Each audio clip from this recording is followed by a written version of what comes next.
നമ്മൾ സർപ്പദോഷം എന്ന് പറയുമ്പോൾ അത് സാധാരണയായി ചർമ്മത്തെ ബാധിക്കുന്ന കാര്യമാണ്. അതൊരു സർപ്പത്തിന്റെ ശാപമാണ്. സർപ്പശാപം എന്ന് പറഞ്ഞാൽ പുറത്തൊരു സർപ്പമിരുന്ന് നിങ്ങളെ ശപിക്കുന്നു എന്നല്ല അതിനർത്ഥം.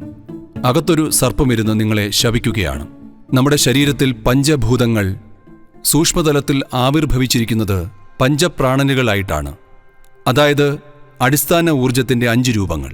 അതിന്റെ ഒരു ഭാഗം വളരെയധികം സർപ്പവുമായി നേരിട്ട് ബന്ധപ്പെട്ടിരിക്കുന്നു.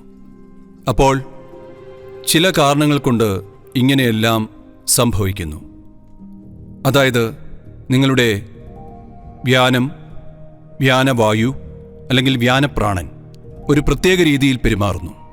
അപ്പോൾ നിങ്ങളുടെ ചർമ്മം ഒരു ഉരകത്തിൻ്റെതിന് സമാനമായി മാറുന്നു. അപ്പോൾ സർപ്പദോഷം എന്ന് പറയുമ്പോൾ നമ്മൾ ഊർജത്തെക്കുറിച്ചാണ് സംസാരിക്കുന്നത്. അതൊരു സർപ്പത്തിൻ്റെ ഊർജത്തെ പോലെയായി മാറുന്നു.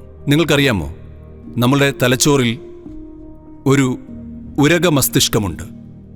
മസ്തിഷ്കത്തിൻ്റെ ഏകദേശം ഇത്ര വലിപ്പമുള്ള ഭാഗം അതൊരു ഉരകത്തിൻ്റെതാണ്. അപ്പോൾ ആ ഉരകത്തിന് സ്വയം ആവിർഭവിക്കാൻ കഴിയും. കാരണം നിങ്ങളുടെ ഊർജ്ജങ്ങൾ ഒരു പ്രത്യേക രീതിയിൽ പ്രവർത്തിക്കാൻ തുടങ്ങുകയാണ്. അത് പരിഹരിക്കാനാകും ചില കാര്യങ്ങൾ ചെയ്താൽ. അതിനുവേണ്ടിയാണ് നമ്മൾ ഭൈരവി ക്ഷേത്രത്തിൽ സർപ്പസേവ ഒരുക്കുന്നത്.